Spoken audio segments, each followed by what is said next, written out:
Good morning ਬੇਟਾ। Punjabi class ਵਿੱਚ ਤੁਹਾਡਾ ਸਵਾਗਤ ਹੈ। ਬੇਟਾ ਅੱਜ ਆਪਾਂ ਤੁਹਾਡੀ ਪਾਠ ਪੁਸਤਕ ਸਾਹਿਤਕ ਰੰਗ ਦਾ ਜਿਹੜਾ ਪਾਠ ਰਹਿ ਗਿਆ ਸੀ, ਇੱਕ ਸਧਾਰਨ ਆਦਮੀ, ਉਹ ਅੱਗੇ ਪੜ੍ਹਦੇ ਹਾਂ। ਕੱਲ੍ਹ ਆਪਾਂ ਪੜ੍ਹਿਆ ਸੀ, ਉਸ ਦੀਆਂ ਅੱਖਾਂ ਲੱਟ ਲਟਾ ਕੇ ਕਾਲੀ ਅੱਗ ਬਣ ਗਈਆਂ। ਇੱਥੋਂ ਤੱਕ ਆਪਾਂ ਪੜ੍ਹਿਆ ਸੀ। ਆਓ ਅੱਗੇ ਪੜ੍ਹਦੇ ਹਾਂ। ਕਹੀ ਵੱਜਣ ਸਾਰ ਹੀ ਸੱਦਾ ਸਿੰਘ ਘਮੇਟਣੀ ਖਾ ਕੇ ਧਰਤੀ ਉੱਤੇ ਡਿੱਗ ਪਿਆ। ਜਿਵੇਂ ਹੀ ਕਹੀ ਵੱਜੀ ਸੱਦਾ ਸਿੰਘ ਦੇ, ਉਹ ਚੱਕਰ ਖਾ ਕੇ ਉੱਥੇ ਹੀ ਡਿੱਗ ਪਿਆ। ਪਾਣੀ ਵੀ ਉਸ ਮੰਗਿਆ ਨਹੀਂ, ਮਤਲਬ ਉਹਨੂੰ ਹੋਸ਼ ਨਹੀਂ ਰਿਹਾ, ਉਹਨੇ ਪਾਣੀ ਤੱਕ ਵੀ ਨਹੀਂ ਮੰਗਿਆ। ਉਸਦਾ ਸਿਰ ਖਰਬੂਜੇ ਵਾਂਗ ਫਾਂਕ ਫਾਂਕ ਹੋ ਗਿਆ।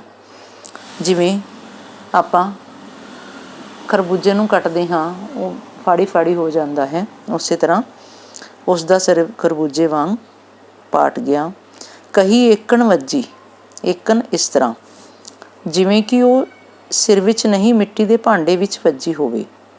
ਕਹੀ ਉਸਦੇ ਸਿਰ 'ਤੇ ਇਸ ਤਰ੍ਹਾਂ ਵੱਜੀ ਸੀ ਜਿਵੇਂ ਕੱਚੇ ਮਿੱਟੀ ਦੇ ਭਾਂਡੇ 'ਤੇ ਵੱਜੀ ਹੋਵੇ। ਮਿੱਟੀ ਦੇ ਭਾਂਡੇ 'ਤੇ ਜੇ ਆਪਾਂ ਥੋੜ੍ਹੀ ਜਿਹੀ ਵੀ ਠੋਕਰ ਲਾ ਦਈਏ ਤਾਂ ਉਹ ਟੁਕੜੇ ਟੁਕੜੇ ਹੋ ਜਾਂਦਾ ਹੈ, ਅਤੇ ਉਸਦਾ ਸਿਰ ਵੀ ਇਸੇ ਤਰ੍ਹਾਂ ਟੁਕੜੇ ਟੁਕੜੇ ਹੋ ਗਿਆ।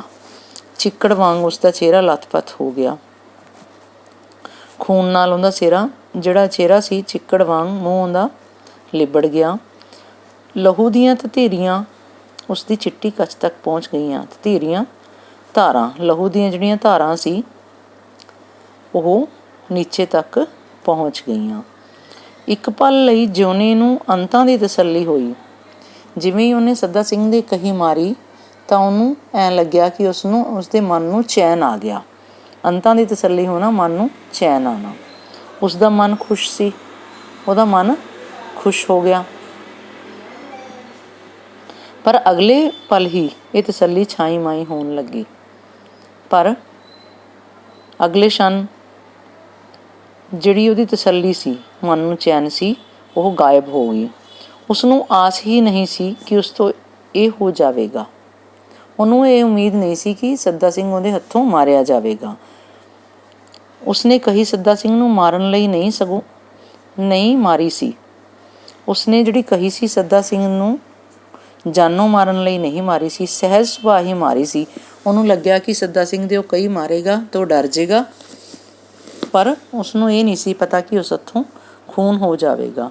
ਧੌਲ ਵਾਂਗ ਜਾਂ ਧੱਫੇ ਵਾਂਗ, ਧੌਲ ਵਾਂਗ ਜਾਂ ਧੱਫੇ ਵਾਂਗ ਮਤਲਬ ਧੱਕੇ ਨਾਲ ਇਹ ਸਭ ਕੁਝ ਹੋ ਗਿਆ, ਆਪਣੇ ਆਪ ਹੋ ਗਿਆ। ਪਰ ਉਹ ਏਕਣ ਵੱਜੀ ਕਿ ਸੱਦਾ ਸਿੰਘ ਮਰ ਗਿਆ। ਕਹੀ ਇਸ ਤਰ੍ਹਾਂ ਵੱਜੀ, ਏਕਣ ਇਸ ਤਰ੍ਹਾਂ ਵੱਜੀ ਕਿ ਉਹ ਸੱਦਾ ਸਿੰਘ ਮਰ ਹੀ ਗਿਆ ਅਤੇ ਧਰਤੀ ਉੱਤੇ ਡਿੱਗ ਪਿਆ। ਹੁਣ ਉਹ ਮਰਿਆ ਪਿਆ ਸੀ। ਸੱਦਾ ਸਿੰਘ ਹੁਣ ਮਰ ਗਿਆ ਸੀ ਅਤੇ ਉਸਦੇ ਹੱਥੋਂ ਕਤਲ ਹੋਇਆ, ਉਸਦੇ ਹੱਥੋਂ ਕਤਲ ਹੋ ਗਿਆ ਸੀ। ਜਿਉਣਾ ਇੱਕ ਸਿੱਧਾ ਸਾਦਾ ਅਤੇ ਸਧਾਰਨ ਜੱਟ ਸੀ। ਜਿਉਣਾ ਜਿਹੜਾ ਸੀ ਨਾ, ਉਹ ਇੱਕ ਆਮ ਇਨਸਾਨ ਸੀ। ਸਿੱਧਾ ਸਾਦਾ ਮਤਲਬ ਉਹਦੇ ਛਲ ਕਪਟ ਨਹੀਂ ਸੀ। ਹੇਰ ਫੇਰ ਜਾਂ ਲੱਗ ਲਗਾਓ ਉਸਨੂੰ ਨਹੀਂ ਆਉਂਦੇ ਸਨ। ਕਿਸੇ ਨਾਲ ਹੇਰਾ ਫੇਰੀ ਕਰਨੀ ਜਾਂ ਕਿਸੇ ਦੇ ਗੱਲਾਂ ਇੱਧਰ ਉੱਧਰ ਕਰਨੀਆਂ, ਲੱਗ ਲਗਾਓ ਕਰਨਾ ਮਤਲਬ ਇੱਧਰ ਉੱਧਰ ਚੁਗਲੀ ਕਰਨੀ, ਉਸਨੂੰ ਬਿਲਕੁਲ ਨਹੀਂ ਆਉਂਦੀ ਸੀ। ਮੀਂਹ ਦੀ ਸੁੱਚੀ ਕਣੀ ਵਾਂਗ ਜਿਹੜੀ ਅਜੇ ਅੰਬਰ ਦੇ ਵਿਚਕਾਰ ਹੀ ਖੜੀ ਹੁੰਦੀ ਹੈ, ਉਸਦਾ ਦਿਲ ਪਵਿੱਤਰ ਸੀ। ਦੇਖੋ ਬੇਟਾ, ਲੇਖਕ ਜਿਹੜਾ ਹੈ ਉਹ ਕਿਵੇਂ ਕਲਪਨਾ ਕਰ ਸਕਦਾ ਹੈ। ਉਹਨੇ ਜਿਉਣੇ ਦੇ ਮਨ ਦੀ ਕਲਪਨਾ ਅਸਮਾਨ ਵਿੱਚ ਖੜੀ ਪਾਣੀ ਦੀ ਜਿਹੜੀ ਮੀਂਹ ਦੀ ਬੂੰਦ ਹੈ, ਕਣੀ ਹੈ, ਉਹਦੇ ਨਾਲ ਕਰ ਦਿੱਤੀ। ਜਿਵੇਂ ਜਿਹੜਾ ਮੀਂਹ ਦੇ ਬਾਰਿਸ਼ ਦੀਆਂ ਬੂੰਦਾਂ ਹੁੰਦੀਆਂ, ਉਹ ਜਦੋਂ ਜ਼ਮੀਨ 'ਤੇ ਪੈ ਜਾਂਦੀਆਂ ਤਾਂ ਮਿੱਟੀ ਵਿੱਚ ਮਿਲ ਜਾਂਦੀਆਂ ਹਨ, ਗੰਦੀਆਂ ਹੋ ਜਾਂਦੀਆਂ ਹਨ, ਮੈਲੀ ਹੋ ਜਾਂਦੀ ਹੈ। ਜਦੋਂ ਅਸਮਾਨ ਵਿੱਚ ਹੁੰਦੀ ਹੈ ਤਾਂ ਉਹ ਬਿਲਕੁਲ ਸਾਫ਼ ਹੁੰਦੀ ਹੈ। ਜਿਉਣੇ ਦੇ ਜਿਹੜੇ ਦਿਲ ਦੀ ਤੁਲਨਾ ਅਸਮਾਨ ਵਿੱਚ ਖੜੀ ਮੀਂਹ ਦੀ ਕਣੀ ਨਾਲ ਕੀਤੀ ਹੈ। ਉਸਨੂੰ ਇਹੋ ਪਤਾ ਸੀ, ਉਹ ਕੀ ਜਾਣਦਾ ਸੀ ਕਿ ਅੰਨ ਪੈਦਾ ਕਰਨ ਲਈ ਹਲ ਕਿਵੇਂ ਵਾਹੁਣਾ ਹੈ। ਉਹਨੂੰ ਤਾਂ ਇੰਨਾ ਪਤਾ ਸੀ ਉਹਨੂੰ ਦੁਨੀਆਦਾਰੀ ਦਾ ਹੋਰ ਗੱਲਾਂ ਦਾ ਨਹੀਂ ਪਤਾ ਸੀ। ਉਹਨੂੰ ਇਹ ਪਤਾ ਸੀ ਕਿ ਹਲ ਕਿਵੇਂ ਵਾਹੁਣਾ ਹੈ, ਗੋਡੀ ਕਿਵੇਂ ਕਰਨੀ ਹੈ। ਇਹ ਵੀ ਫਸਲ ਬੀਜਣ ਦੀ ਇੱਕ ਪ੍ਰਕਿਰਿਆ ਹੈ। ਫਸਲ ਉੱਗੀ ਦੇਖ ਕੇ ਉਹ ਖੁਸ਼ ਹੋਣ ਵਾਲਾ, ਜਦੋਂ ਉਹਦੀ ਫਸਲ ਉੱਗ ਜਾਂਦੀ ਤਾਂ ਉਹ ਖੁਸ਼ ਹੋ ਜਾਂਦਾ, ਅਤੇ ਝੱਖੜ ਝਾਂਗਾ ਦੇਖ ਕੇ ਉਹ ਦੁਖੀ ਹੋਣ ਵਾਲਾ ਸੀ। ਜਦੋਂ ਕੋਈ ਹਨੇਰੀ ਜਾਂ ਤੂਫਾਨ ਆ ਜਾਂਦਾ ਅਤੇ ਉਦੋਂ ਫਸਲ ਖਰਾਬ ਹੋ ਜਾਂਦੀ ਹਨੇਰੀ ਜਾਂ ਤੂਫਾਨ ਆਉਣ ਨਾਲ, ਤਾਂ ਉਹ ਦੁਖੀ ਹੋਣ ਵਾਲਾ ਸੀ। ਭਾਵ ਜਦੋਂ ਮੁਸੀਬਤ ਆ ਜਾਂਦੀ ਸੀ ਤਾਂ ਉਹ ਦੁਖੀ ਹੋ ਜਾਂਦਾ ਸੀ। ਜੇ ਕੋਈ ਦੁੱਖ ਜਾਂ ਸੁੱਖ ਹੁੰਦਾ ਤਾਂ ਵਾਹਿਗੁਰੂ ਨੂੰ ਯਾਦ ਕਰਦਾ, ਦੁੱਖ ਅਤੇ ਸੁੱਖ ਵੇਲੇ ਪਰਮਾਤਮਾ ਨੂੰ ਯਾਦ ਕਰਦਾ ਸੀ। ਝਗੜੇ ਅਤੇ ਲੜਾਈ ਫਸਾਦ ਉਸਨੂੰ ਬੁਰੇ ਲੱਗਦੇ ਸਨ। ਫਸਾਦ, ਝਗੜਾ, ਲੜਾਈ ਝਗੜਾ ਉਸਨੂੰ ਬੁਰਾ ਲੱਗਦਾ ਸੀ। ਜਿੱਥੋਂ ਤੱਕ ਹੁੰਦਾ ਉਹ ਇਹ ਗੱਲਾਂ ਤੋਂ ਦੂਰ ਰਹਿੰਦਾ, ਜਿੱਥੋਂ ਤੱਕ ਹੋ ਸਕਦਾ ਸੀ ਉਹ ਲੜਾਈ ਝਗੜੇ ਤੋਂ ਦੂਰ ਰਹਿੰਦਾ, ਕਿਉਂਕਿ ਉਸਨੂੰ ਪਤਾ ਸੀ ਕਿ ਝਗੜਾ ਬੁਰਾ ਹੁੰਦਾ ਹੈ। ਉਹ ਇਹ ਗੱਲ ਸਮਝਦਾ ਸੀ ਕਿ ਲੜਾਈ ਮਾੜੀ ਚੀਜ਼ ਹੈ, ਲੜਾਈ ਦਾ ਮੂੰਹ ਕਾਲਾ ਹੈ, ਭਾਵ ਲੜਾਈ ਦਾ ਜਿਹੜਾ ਅੰਤ ਹੈ ਉਹ ਬੁਰਾ ਹੁੰਦਾ ਹੈ। ਜਿੱਥੇ ਲੜਾਈ ਹੁੰਦੀ ਹੈ ਘੜੇ ਪਾਣੀ ਨਹੀਂ ਰਹਿੰਦਾ। ਜਿੱਥੇ ਉਹ ਸੋਚਦਾ ਸੀ ਕਿ ਜਿੱਥੇ ਝਗੜਾ ਹੁੰਦਾ ਨਾ ਉੱਥੇ ਕੋਈ ਬਰਕਤ ਨਹੀਂ ਹੁੰਦੀ, ਉੱਥੇ ਕੁਝ ਵੀ ਨਹੀਂ ਰਹਿੰਦਾ, ਸਭ ਕੁਝ ਸਮਾਪਤ ਹੋ ਜਾਂਦਾ, ਸਭ ਕੁਝ ਖਤਮ ਹੋ ਜਾਂਦਾ ਹੈ। ਜਿੱਥੇ ਜਿਵਣਾ ਲੜਾਈ ਤੋਂ ਜਾਂ ਹੋਰ ਗੱਲਾਂ ਤੋਂ ਡਰਦਾ ਸੀ, ਉੱਥੇ ਉਸਨੂੰ ਪੁਲਿਸ ਤੋਂ ਵੀ ਬਹੁਤ ਡਰ ਲੱਗਦਾ ਸੀ। ਲੜਾਈ ਝਗੜੇ ਤੋਂ ਉਹਨੂੰ ਡਰ ਲੱਗਦਾ ਹੀ ਲੱਗਦਾ ਸੀ, ਉਹਨੂੰ ਪੁਲਿਸ ਤੋਂ ਵੀ ਡਰ ਲੱਗਦਾ ਸੀ। ਉਸਨੇ ਸੁਣਿਆ ਹੋਇਆ ਸੀ ਕਿ ਪੁਲਿਸ ਬੁਰੀ ਹੁੰਦੀ ਹੈ। ਉਸਨੇ ਲੋਕਾਂ ਤੋਂ ਸੁਣਿਆ ਸੀ ਕਿ ਪੁਲਿਸ ਜਿਹੜੀ ਹੈ ਉਹ ਮਾੜੀ ਹੁੰਦੀ ਹੈ। ਸੱਚੇ ਅਤੇ ਝੂਠੇ ਨੂੰ ਵੀ ਪੁਲਿਸ ਨਹੀਂ ਦੇਖਦੀ। ਮਤਲਬ ਪੁਲਿਸ ਇਹ ਨਹੀਂ ਦੇਖਦੀ ਕਿ ਕੌਣ ਸੱਚਾ ਹੈ ਕੌਣ ਝੂਠਾ ਹੈ। ਪੁਲਿਸ ਲਈ ਸੱਚਾ ਅਤੇ ਝੂਠਾ ਇੱਕ ਬਰਾਬਰ ਹੈ। ਪੁਲਿਸ ਲਈ ਤਾਂ ਦੋਸ਼ੀ ਦੋਸ਼ੀ ਹੈ, ਚਾਹੇ ਉਹ ਸੱਚ ਬੋਲ ਰਿਹਾ ਚਾਹੇ ਉਹ ਝੂਠ ਬੋਲ ਰਿਹਾ ਹੈ। ਫਿਰ ਉਸਨੂੰ ਪਤਾ ਸੀ ਕਿ ਪੁਲਿਸ ਜਦੋਂ ਕੁੱਟਦੀ ਹੈ ਤਾਂ ਮੱਕੀ ਵਾਂਗ ਕੁੱਟਦੀ ਹੈ। ਫਿਰ ਉਹਨੂੰ ਇਹ ਵੀ ਸਮਝ ਸੀ ਕਿ ਜਦੋਂ ਪੁਲਿਸ ਮਾਰਦੀ ਹੈ ਤਾਂ ਬਹੁਤ ਬੁਰੀ ਤਰ੍ਹਾਂ ਮਾਰਦੀ ਹੈ। ਮਾਰ ਕੇ ਆਦਮੀ ਦੇ ਹੱਡ ਭੰਨੇ ਜਾਂਦੇ ਹਨ ਅਤੇ ਫੂਸ ਉਡਾਏ ਜਾਂਦੇ ਹਨ। ਇੰਨਾ ਮਾਰਿਆ ਜਾਂਦਾ ਹੈ ਪੁਲਿਸ ਵੱਲੋਂ ਦੋਸ਼ੀ ਨੂੰ ਕਿ ਉਹਦੇ ਹੱਡ ਭੰਨੇ ਜਾਂਦੇ ਹਨ, ਭਾਵਾਂ ਦਾ ਸਰੀਰ ਤੋੜ ਦਿੱਤਾ ਜਾਂਦਾ ਹੈ, ਫੂਸ ਉਡਾਏ ਜਾਂਦੇ ਹਨ। ਉਹਨੂੰ ਜਿਵੇਂ ਹਵਾ ਵਿੱਚ ਫੂਸ ਉਡਾ ਦਿੱਤਾ ਜਾਂਦਾ ਨਾ, ਤਿਨਕੇ ਉਡਾ ਦਿੱਤੇ ਜਾਂਦੇ ਹੈ, ਉਵੇਂ ਇਨਸਾਨ ਨੂੰ ਬੁਰੀ ਤਰ੍ਹਾਂ ਮਾਰਿਆ ਜਾਂਦਾ ਹੈ। ਮੰਜੇ ਹੇਠਾਂ ਹੱਥ ਦੇ ਕੇ ਉਹਦੇ ਉੱਤੇ ਬੰਦੇ ਬੈਠਦੇ ਅਤੇ ਉਸ ਨੂੰ ਦੁੱਖ ਦਿੰਦੇ ਹਨ। ਵੀ ਮਤਲਬ ਇੰਨੀ ਬੁਰੀ ਤਰ੍ਹਾਂ ਮਾਰਦੇ ਹੈ ਕਿ ਹਰ ਤਰ੍ਹਾਂ ਨਾਲ ਪੁਲਿਸ ਜਿਹੜੀ ਹੈ ਦੋਸ਼ੀ ਨੂੰ ਟੋਰਚਰ ਕਰਨ ਦੀ ਕੋਸ਼ਿਸ਼ ਕਰਦੀ ਹੈ। ਵੀ ਮੰਜੇ ਦੇ ਹੇਠਾਂ ਹੱਥ ਰੱਖ ਦਿੱਤਾ ਜਾਂਦਾ, ਉੱਤੇ ਬੰਦੇ ਬਹਿ ਜਾਂਦੇ ਤਾਂ ਕਿ ਦੋਸ਼ੀ ਨੂੰ ਬਹੁਤ ਦੁੱਖ ਮਹਿਸੂਸ ਹੋਵੇ। ਕਦੇ ਮੰਜਾ ਲਾਉਂਦੇ ਅਤੇ ਕਦੇ ਉਸਦੇ ਕੇਸ ਬੰਨ੍ਹ ਕੇ ਛੱਤ ਨਾਲ ਟੰਗ ਦਿੰਦੇ ਹਨ। ਕਦੇ ਮੰਜਾ ਲਾਉਂਦੇ ਹਨ ਪਰ ਮੰਜੇ ਨਾਲ, ਅਤੇ ਕਦੇ ਬਾਲ ਜਿਹੜੇ ਹੈ ਦੋਸ਼ੀ ਦੇ ਛੱਤ ਨਾਲ ਉੱਤੇ ਬੰਨ੍ਹ ਦਿੱਤੇ ਜਾਂਦੇ ਹਨ ਤਾਂ ਕਿ ਉਹਨੂੰ ਦੁੱਖ ਮਹਿਸੂਸ ਹੋਵੇ ਅਤੇ ਉਹ ਸੱਚ ਬੋਲੇ। ਪੈਰਾਂ ਦੀਆਂ ਤਲੀਆਂ ਵਿੱਚ ਬੈਂਤ ਮਾਰੇ ਜਾਂਦੇ ਹਨ ਅਤੇ ਨਹੁੰਆਂ ਵਿੱਚ ਸੂਈਆਂ ਜਾਂ ਪਿੰਨ ਚੋਬੇ ਜਾਂਦੇ ਹਨ। ਮਤਲਬ ਬਹੁਤ ਬੁਰੀ ਤਰ੍ਹਾਂ ਪੁਲਿਸ ਜਿਹੜੀ ਹੈ ਇਨਸਾਨ ਨੂੰ ਟੋਰਚਰ ਕਰਦੀ ਹੈ। ਬੱਕਰਾ ਵੀ ਕਸਾਈ ਨਾਲ ਇੰਨਾ ਦੁਖੀ ਨਹੀਂ ਹੁੰਦਾ ਜਿੰਨਾ ਬੰਦਾ ਪੁਲਿਸ ਕੋਲ। ਕਹਿੰਦੇ ਕਿ ਜਿਹੜਾ ਬੱਕਰਾ ਹੈ ਨਾ, ਕਸਾਈ ਜਦੋਂ ਵੱਢਦਾ ਤਾਂ ਇੱਕ ਵਾਰ 'ਚ ਹੀ ਵੱਢ ਦਿੰਦਾ ਉਹਨੂੰ, ਤਾਂ ਉਹ ਵੀ ਇੰਨਾ ਦੁਖੀ ਨਹੀਂ ਹੁੰਦਾ ਜਿੰਨਾ ਇੱਕ ਆਮ ਇਨਸਾਨ ਪੁਲਿਸ ਹੱਥੋਂ ਦੁਖੀ ਹੋ ਜਾਂਦਾ ਹੈ। ਖੂਹ ਤੋਂ ਥੋੜ੍ਹੀ ਦੂਰ ਹੀ ਇੱਕ ਕਣਕ ਦਾ ਖਲਵਾੜਾ ਸੀ। ਖਲਵਾੜਾ ਉਹ ਜਗ੍ਹਾ ਜਿੱਥੇ ਕਣਕ ਦੇ ਦਾਣੇ ਇਕੱਠੇ ਕੀਤੇ ਹਨ। ਮਤਲਬ ਖੇਤ 'ਚ ਇੱਕ ਜਗ੍ਹਾ ਬਣਾਈ ਜਾਂਦੀ ਹੈ ਜਿੱਥੇ ਫਸਲ ਵਗੈਰਾ ਰੱਖੀ ਜਾਂਦੀ ਹੈ, ਕਣਕ ਸਾਂਭੀ ਜਾਂਦੀ ਹੈ। ਜੇ ਉਹਨਾਂ ਉੱਥੋਂ ਦੌੜਿਆ ਅਤੇ ਕਣਕ ਦੇ ਖਲਵਾੜੇ ਵਿੱਚ ਭਾਰਾਂ ਓਲੇ ਲੁਕ ਗਿਆ। ਜਿੱਥੇ ਫਸਲ ਪਈ ਸੀ, ਭਾਰ ਪਿਆ ਸੀ, ਉਹਦੇ ਪਿੱਛੇ ਜਾ ਕੇ ਉਹ ਲੁਕ ਗਿਆ, ਭੱਜਿਆ। ਇੱਥੇ ਉਹ ਮਹਿਫੂਜ਼ ਸੀ। ਉਹਨੂੰ ਲੱਗਿਆ ਉਹ ਇੱਥੇ ਸੁਰੱਖਿਅਤ ਹੈ। ਕੋਈ ਨਹੀਂ ਸੀ ਦੇਖਦਾ ਉਹਨੂੰ, ਕੋਈ ਨਹੀਂ ਦੇਖ ਰਿਹਾ। ਹੁਣ ਜਿਉਣਾ ਇੱਧਰ ਉੱਧਰ ਭੱਜਦਾ ਹੈ ਆਪਦੇ ਆਪ ਨੂੰ ਬਚਾਉਣ ਲਈ, ਪਰ ਜਿਉਣਾ ਅਗਲੇ ਪਲ ਹੀ ਥਲ ਪਥਲ ਹੋ ਗਿਆ। ਪਰ ਥੋੜ੍ਹੀ ਦੇਰ ਬਾਅਦ ਹੀ ਉਹ ਫਿਰ ਘਬਰਾ ਗਿਆ। ਉਸਨੂੰ ਚੈਨ ਨਹੀਂ ਸੀ। ਉਸਨੂੰ ਆਪਣੇ ਚਾਰ ਚੁਫੇਰੇ ਪੁਲਿਸ ਹੀ ਪੁਲਿਸ ਦਿਸਣ ਲੱਗੀ। ਹੁਣ ਉਹਨੂੰ ਲੱਗਿਆ ਕਿ ਉਸ ਤੋਂ ਖੂਨ ਹੋ ਗਿਆ, ਕਤਲ ਹੋ ਗਿਆ ਅਤੇ ਪੁਲਿਸ ਉਸਨੂੰ ਫੜੇਗੀ, ਇਸ ਲਈ ਉਹਨੂੰ ਚਾਰੋਂ ਪਾਸੇ ਪੁਲਿਸ ਦਿਸਣ ਲੱਗੀ। ਪੁਲਿਸ ਜਦੋਂ ਆਉਂਦੀ ਹੈ ਤਾਂ ਪੱਤਾ ਪੱਤਾ ਛਾਣਦੀ ਹੈ ਅਤੇ ਖੂੰਜਾ ਖੂੰਜਾ ਟਾਉਂਦੀ ਹੈ। ਉਹਨੂੰ ਇਹ ਪਤਾ ਸੀ ਕਿ ਜਦੋਂ ਪੁਲਿਸ ਆਉਂਦੀ ਹੈ ਨਾ ਤਾਂ ਕਿਤੇ ਵੀ ਇਨਸਾਨ ਲੁਕਿਆ ਹੋਵੇ ਉਹਨੂੰ ਲੱਭ ਲੈਂਦੀ ਹੈ। ਪੱਤਾ ਪੱਤਾ ਛਾਣਦੀ ਹੈ ਮਤਲਬ ਹਰ ਜਗ੍ਹਾ ਲੱਭਦੀ ਹੈ ਅਤੇ ਖੂੰਜਾ ਖੂੰਜਾ ਹਰ ਕੋਨੇ ਵਿੱਚ ਟਾਉਂਦੀ ਹੈ, ਵੇਖਦੀ ਹੈ। ਬੰਦਾ ਭਾਵੇਂ ਕਿਤੇ ਹੋਵੇ ਪੁਲਿਸ ਭਾਲ ਲੈਂਦੀ ਹੈ। ਚਾਹੇ ਇਨਸਾਨ ਕਿਤੇ ਵੀ ਲੁਕਿਆ ਹੋਵੇ ਪੁਲਿਸ ਉਹਨੂੰ ਲੱਭ ਲੈਂਦੀ ਹੈ। ਜਿਉਣਾ ਉੱਥੋਂ ਉੱਠਿਆ ਅਤੇ ਫਿਰ ਬਾਹਰ ਆ ਗਿਆ। ਉੱਥੋਂ ਉੱਠ ਕੇ ਉਹ ਬਾਹਰ ਆ ਗਿਆ। ਖਲਵਾੜੇ ਵਿੱਚ ਲੁਕਿਆ ਉਹ ਸਭ ਨੂੰ ਨਜ਼ਰ ਆਉਂਦਾ ਸੀ। ਉਹ ਸਭ ਨੂੰ ਦਿਖ ਰਿਹਾ ਸੀ ਖਲਵਾੜੇ ਵਿੱਚ ਲੁਕਿਆ ਹੋਇਆ, ਭਾਵ ਉਹਨੂੰ ਇੱਧਰ ਉੱਧਰ ਭੱਜ ਰਿਹਾ ਸੀ। ਉੱਥੋਂ ਥੋੜ੍ਹੀ ਦੂਰ ਹੀ ਸ਼ਹੀਦਾਂ ਵਾਲਾ ਖੂਹ ਸੀ। ਉਹਦੇ ਇੱਥੋਂ ਥੋੜ੍ਹੀ ਦੂਰ ਇੱਕ ਖੂਹ ਸੀ, ਉਹਨੂੰ ਕਹਿੰਦੇ ਸੀ ਸ਼ਹੀਦਾਂ ਵਾਲਾ ਖੂਹ। ਜਿਉਣਾ ਉੱਥੋਂ ਤੁਰਿਆ ਅਤੇ ਵੱਡਾਂ ਵਿੱਚ ਦੌੜਦਾ ਸ਼ਹੀਦਾਂ ਵਾਲੇ ਆ ਗਿਆ। ਸ਼ਹੀਦਾਂ ਵਾਲੇ ਜਗ੍ਹਾ ਦਾ ਨਾਮ ਹੈ, ਉੱਥੇ ਉਹ ਆ ਗਿਆ ਉੱਥੋਂ ਤੁਰਿਆ ਹੋਇਆ। ਵੱਡਾਂ ਵਿੱਚੋਂ ਮਤਲਬ ਕੱਟੀ ਹੋਈ ਫਸਲ ਵਿੱਚੋਂ ਖੇਤ ਲੰਘਦਾ ਹੋਇਆ ਉਹ ਸ਼ਹੀਦਾਂ ਵਾਲੇ ਜਗ੍ਹਾ 'ਤੇ ਆ ਗਿਆ। ਸ਼ਹੀਦਾਂ ਵਾਲੇ ਖੂਹ ਉੱਤੇ ਇੱਕ ਚੁੱਗੀ ਬਣੀ ਹੋਈ ਸੀ, ਚੁੱਗੀ ਟੈਂਕੀ। ਜਿਵੇਂ ਸ਼ਹਿਰਾਂ ਵਿੱਚ ਪਾਣੀ ਦੀ ਟੈਂਕੀ ਛੱਤਾਂ ਉੱਤੇ ਬਣਾਈ ਜਾਂਦੀ ਹੈ, ਪਿੰਡਾਂ ਅਤੇ ਖੇਤਾਂ ਵਿੱਚ ਪਾਣੀ ਦੀ ਜਿਹੜੀ ਟੈਂਕੀ ਹੈ ਜ਼ਮੀਨ 'ਤੇ ਬਣਾਈ ਜਾਂਦੀ ਹੈ, ਉਹਨੂੰ ਕਹਿੰਦੇ ਹੈ ਚੁੱਗੀ ਹੋਦੀ।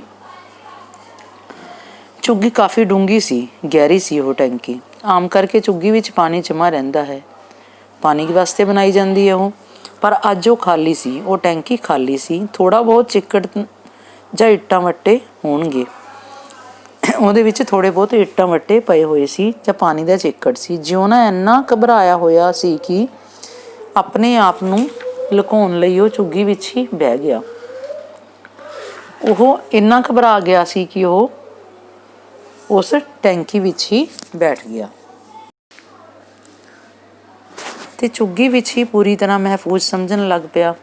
ਮਤਲਬ ਉਹ ਘਬਰਾ ਗਿਆ ਸੀ, ਉਹਨੂੰ ਸਮਝ ਹੀ ਨਹੀਂ ਆ ਰਹੀ ਸੀ, ਬਦਹਵਾਸ ਸੀ ਉਹ, ਕਿ ਉਹ ਟੈਂਕੀ ਵਿੱਚ ਹੀ ਆਪਣੇ ਆਪ ਨੂੰ ਸੁਰੱਖਿਅਤ ਸਮਝਣ ਲੱਗਿਆ ਹੋਇਆ। ਮੈਂ ਕਿਸੇ ਨੂੰ ਦਿਖਦਾ ਨਹੀਂ। ਹਾਲਾਂਕਿ ਇਹ ਗਲਤ ਸੀ, ਇਹ ਠੀਕ ਥੋੜ੍ਹੀ ਸੀ। ਝੁੱਗੀ ਵਿੱਚ ਬੈਠਾ ਬੰਦਾ ਸਾਫ਼ ਨਜ਼ਰ ਆਉਂਦਾ ਸੀ। ਆਦਮੀ ਦੇ ਨਹਾਉਣ ਲਈ ਹੀ ਝੁੱਗੀ ਬਣੀ ਹੋਈ ਸੀ। ਜਿਹੜੀ ਟੈਂਕੀ ਹੈ ਉਹ ਆਦਮੀ ਦੇ ਨਹਾਉਣ ਲਈ ਬਣੀ ਹੁੰਦੀ ਹੈ। ਬਹੁਤ ਡੂੰਘੀ ਵੀ ਨਹੀਂ ਸੀ, ਜ਼ਿਆਦਾ ਗਹਿਰੀ ਵੀ ਨਹੀਂ ਸੀ।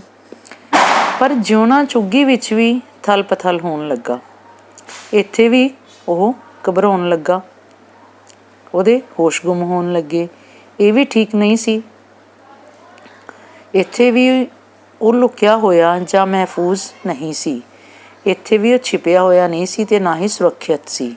ਸਭ ਨੂੰ ਨਜ਼ਰ ਆਉਂਦਾ ਸੀ, ਸਭ ਨੂੰ ਦਿਖਦਾ ਸੀ। ਖੂਹ ਦੇ ਬਿਰਛ ਬੂਟੇ ਉਸ ਨੂੰ ਰਹਿ ਕੇ ਘੂਰ ਰਹੇ ਸਨ।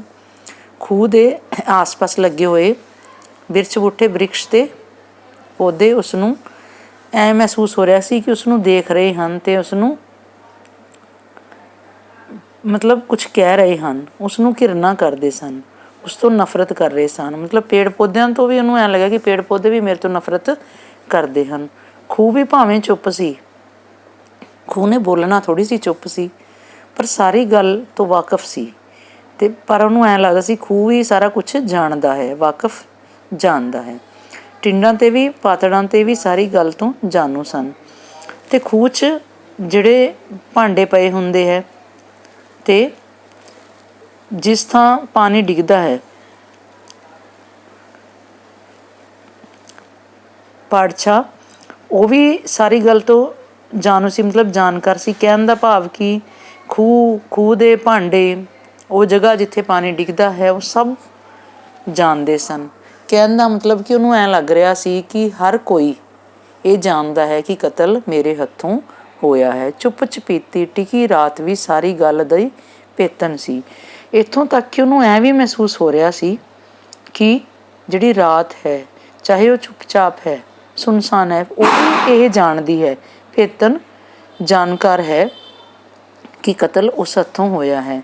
ਅੰਬਰ ਉੱਤੇ ਤਾਰੇ ਵੀ, ਅਸਮਾਨ ਵਿੱਚ ਜਿਹੜੇ ਤਾਰੇ ਸਨ ਜੋ ਟਸ ਟਸ ਕਰ ਰਹੇ ਸਨ, ਚਮਕ ਰਹੇ ਸਨ, ਸਾਰਾ ਕੁਝ ਹੀ ਜਾਣਦੇ ਅਤੇ ਸਗੋਂ ਮੁਸਕਰਾਉਂਦੇ ਸਨ। ਚੰਨ ਨੂੰ ਸਾਰਾ ਪਤਾ ਸੀ। ਉਹਨਾਂ ਨੂੰ ਐਂ ਵੀ ਮਹਿਸੂਸ ਹੋ ਰਿਹਾ ਸੀ ਕਿ ਚਮਕਦੇ ਤਾਰੇ, ਚੰਦਰਮਾ ਸਭ ਇਹ ਜਾਣਦੇ ਹੈ ਕਿ ਕਤਲ ਮੇਰੇ ਹੱਥੋਂ ਹੋਇਆ ਹੈ।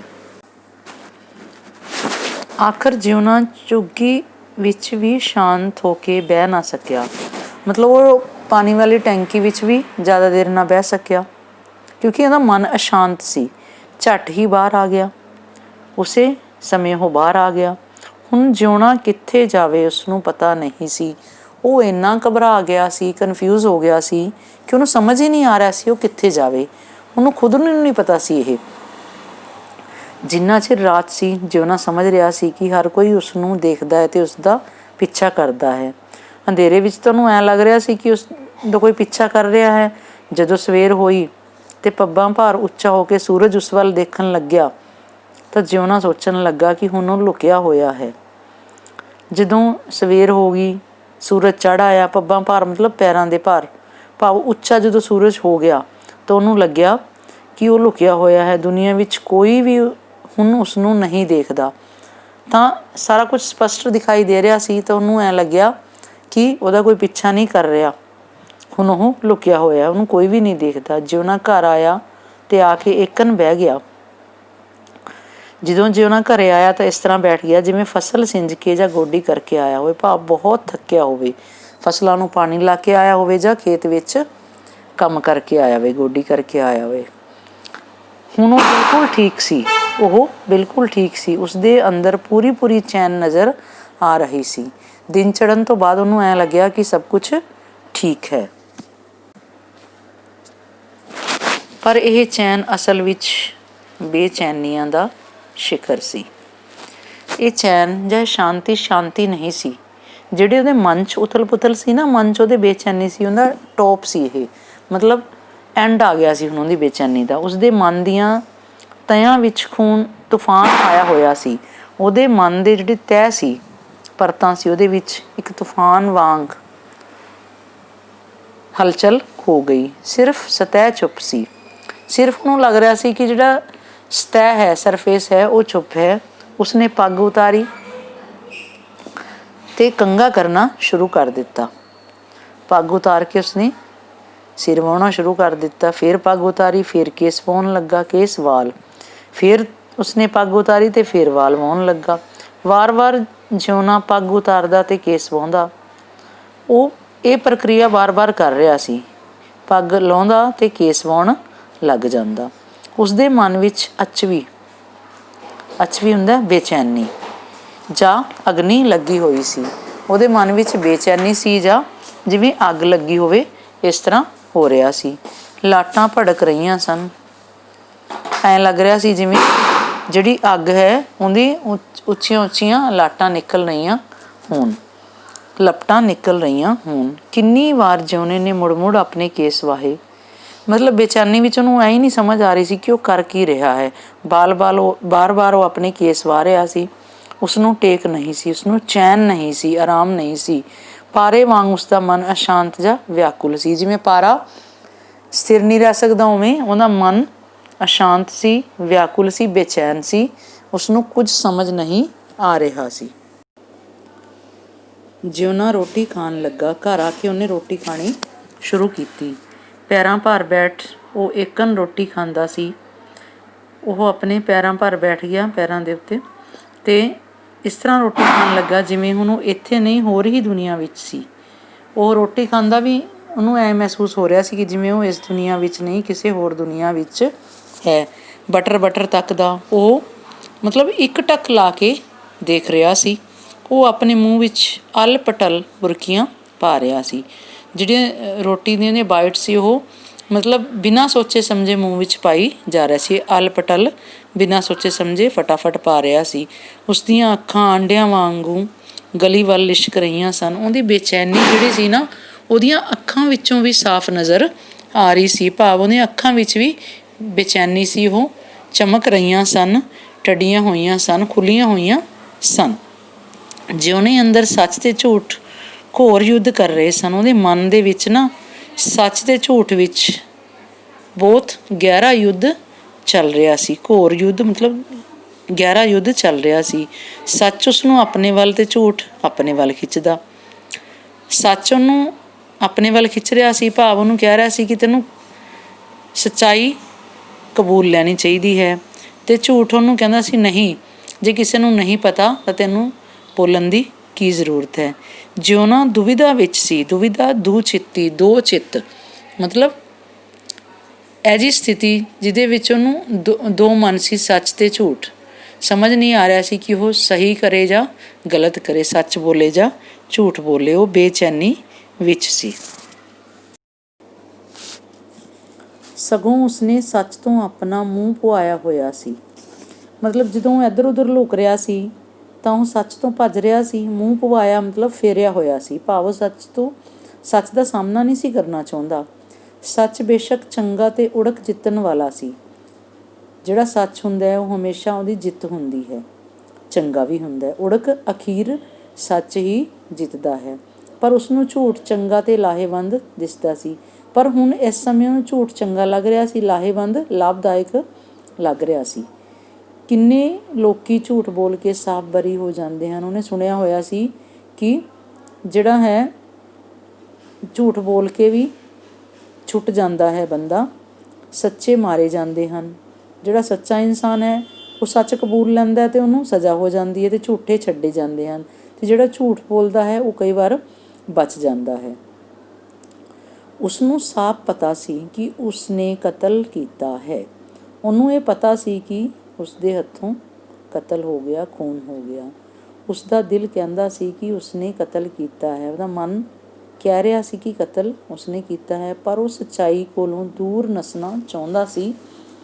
ਉਹ ਇਸ ਸੱਚਾਈ ਤੋਂ ਦੂਰ ਭੱਜਣਾ ਚਾਹੁੰਦਾ ਸੀ, ਨੱਸਣਾ ਭੱਜਣਾ ਚਾਹੁੰਦਾ ਸੀ ਅਤੇ ਝੂਠਾ ਹੁੰਦਾ ਹੋਇਆ ਵੀ ਸੱਚਾ ਹੋਣਾ ਚਾਹੁੰਦਾ ਸੀ। ਅਤੇ ਉਹ ਇਹ ਸੱਚ ਸੀ ਕਿ ਕਤਲ ਉਸ ਹੱਥੋਂ ਹੋਇਆ ਹੈ, ਪਰ ਉਹਦਾ ਮਨ ਨਹੀਂ ਮੰਨ ਰਿਹਾ ਸੀ। ਇਸ ਕਰਕੇ ਉਹ ਸੱਚਾਈ ਤੋਂ ਭੱਜ ਰਿਹਾ ਸੀ। ਉਸਨੂੰ ਝੂਠ ਚੰਗਾ ਅਤੇ ਸੱਚ ਬੁਰਾ ਲੱਗਦਾ ਸੀ। ਹੁਣ ਇਸ ਸਮੇਂ ਉਹਨੂੰ ਝੂਠ ਚੰਗਾ ਲੱਗ ਰਿਹਾ ਸੀ ਕਿ ਉਹ ਬਚ ਸਕਦਾ ਹੈ ਜੇ ਨਾ ਦੱਸੇ, ਅਤੇ ਸੱਚ ਬੁਰਾ ਲੱਗ ਰਿਹਾ ਸੀ ਕਿਉਂਕਿ ਜੇ ਸੱਚ ਸਹੀ ਲੱਗਦਾ ਤਾਂ ਉਹ ਕਬੂਲ ਲੈਂਦਾ।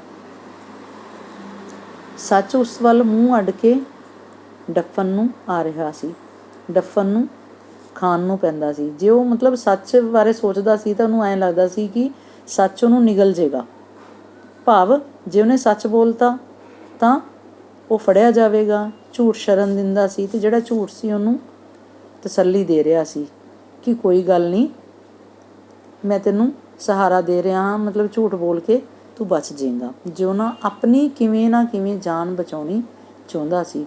ਗੱਲ ਕੀ ਸੀ ਕਿ ਜਿਉਣਾ ਆਪਣੀ ਜਾਨ ਬਚਾਉਣੀ ਚਾਹੁੰਦਾ ਸੀ ਕਿ ਕਿਸੇ ਤਰ੍ਹਾਂ ਉਹ ਬਚ ਜੇ, ਪੁਲਿਸ ਉਹਨੂੰ ਨਾ ਫੜੇ, ਇਸ ਲਈ ਉਹ ਝੂਠ ਦਾ ਸਹਾਰਾ ਲੈ ਰਿਹਾ ਸੀ। ਪਰ ਦੁਖਾਂਤ ਇਹ ਸੀ ਕਿ ਜਿਉਣਾ ਚੰਗਾ ਬੰਦਾ ਸੀ।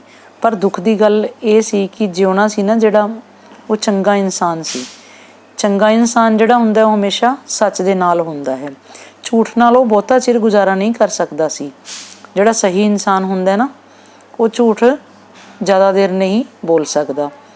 ਸੂਲੀ ਉੱਤੇ ਟੰਗਿਆ ਵੀ ਉਹ ਇੰਨਾ ਦੁੱਖ ਮਹਿਸੂਸ ਨਾ ਕਰਦਾ ਜਿੰਨਾ ਉਸਨੂੰ ਹੁਣ ਸੀ, ਭਾਵ ਉਹ ਸੱਚ ਨਾ ਬੋਲ ਕੇ ਝੂਠ ਬੋਲ ਕੇ ਉਹਨੂੰ ਇਸ ਤਰ੍ਹਾਂ ਇੰਨਾ ਦੁੱਖ ਮਹਿਸੂਸ ਹੋ ਰਿਹਾ ਸੀ ਕਿ ਜੇ ਕਿਸੇ ਇਨਸਾਨ ਨੂੰ ਸੂਲੀ ਉੱਤੇ ਟੰਗ ਦਿੱਤਾ ਜਾਵੇ ਤਾਂ ਵੀ ਉਸਨੂੰ ਇੰਨਾ ਦੁੱਖ ਨਾ ਹੋਵੇ ਜਿੰਨਾ ਉਹਨੂੰ ਇਸ ਸਮੇਂ ਹੋ ਰਿਹਾ ਸੀ ਸੱਚ ਤੋਂ ਭੱਜ ਕੇ। ਉਸਦਾ ਦਿਲ ਫੋੜੇ ਵਾਂਗ ਟਸ ਟਸ ਕਰ ਰਿਹਾ ਸੀ। ਉਹਦਾ ਦਿਲ ਐਵੇਂ ਦੁਖੀ ਸੀ ਜਿਵੇਂ ਕੋਈ ਜ਼ਖਮ ਹੋਵੇ ਅਤੇ ਉਹ ਜ਼ਖਮ ਆਪਾਂ ਨੂੰ ਦੁੱਖ ਦਿੰਦਾ ਹੈ, ਦਰਦ ਦਿੰਦਾ ਹੈ। ਉਸਦਾ ਦਿਲ ਉਸਨੂੰ ਉਸ ਜ਼ਖਮ ਵਾਂਗ ਦਰਦ ਦੇ ਰਿਹਾ ਸੀ। ਆਖਰ ਫੋੜਾ ਫੁੱਟਿਆ ਅਤੇ ਉਸਨੂੰ ਕੁਝ ਆਰਾਮ ਆਇਆ। ਅੰਤ ਕੀ ਹੋਇਆ, ਜਿਹੜਾ ਉਹ ਜ਼ਖਮ ਸੀ ਉਹ ਫੁੱਟ ਗਿਆ, ਭਾਵ ਉਹਦੇ ਵਿੱਚ ਜਿਹੜਾ ਕੁਛ ਵੀ ਸੀ ਜ਼ਖਮ ਵਿੱਚੋਂ, ਜਦੋਂ ਕੋਈ ਜ਼ਖਮ ਹੋਇਆ ਹੋਵੇ, ਜਦੋਂ ਉਹਨੂੰ ਉੱਤੋਂ ਕੱਟ ਲਾਇਆ ਜਾਂਦਾ ਹੈ ਜਾਂ ਉਹਨ 'ਤੇ ਪੱਟੀ ਵਗੈਰਾ ਕੀਤੀ ਜਾਂਦੀ ਤਾਂ ਅੰਦਰੋਂ ਗੰਦ ਵਗੈਰਾ ਕੱਢ ਦਿੱਤਾ ਜਾਂਦਾ ਹੈ ਤਾਂ ਚੈਨ ਆਉਂਦਾ। ਉਸੇ ਤਰ੍ਹਾਂ ਉਹਦੇ ਮਨ ਨੂੰ ਹੁਣ ਚੈਨ ਆਇਆ। ਕਿਵੇਂ ਚੈਨ ਆਇਆ? ਟੀਸੀ ਉੱਤੇ ਪਹੁੰਚ ਕੇ ਜਦ ਪੀੜਾਂ ਸ਼ਿਖਰਾਂ ਛੂਹਣ ਲੱਗਦੀਆਂ ਹਨ, ਜਦੋਂ ਬਿਲਕੁਲ ਅਸਹਿਨ ਦਰਦ ਹੋ ਜਾਂਦਾ ਹੈ, ਸਹਿਨ ਨਹੀਂ ਹੁੰਦਾ, ਤਾਂ ਆਪਾਂ ਉਸ ਜ਼ਖਮ ਦਾ ਇਲਾਜ ਕਰਵਾਉਣਾ ਚਾਹੁੰਦੇ ਹਾਂ। ਉਵੇਂ ਹੀ ਜਿਉਣੇ ਦਾ ਮੂੰਹ ਭਵਿਆ ਅਤੇ ਸੱਚ ਦੇ ਪਾਸੇ ਹੋ ਗਿਆ। ਜਿਹੜਾ ਜਿਉਣੇ ਨੇ ਆਪਣਾ ਮੂੰਹ ਕਿੱਧਰ ਘੁਮਾ ਲਿਆ? ਭਵਿਆ ਮੋੜ ਲਿਆ, ਸੱਚ ਵੱਲ ਮੋੜ ਲਿਆ। ਜਿਉਣਾ ਬੁੜਬੁੜਾਉਣ ਲੱਗਾ। ਜਿਉਣਾ ਮਨ ਹੀ ਮਨ ਕਹਿਣ ਲੱਗਾ, ਮੈਂ ਮਾਰਿਆ ਮੁੱਕਰਦਾ ਨਹੀਂ ਮੈਂ ਮਾਰਿਆ।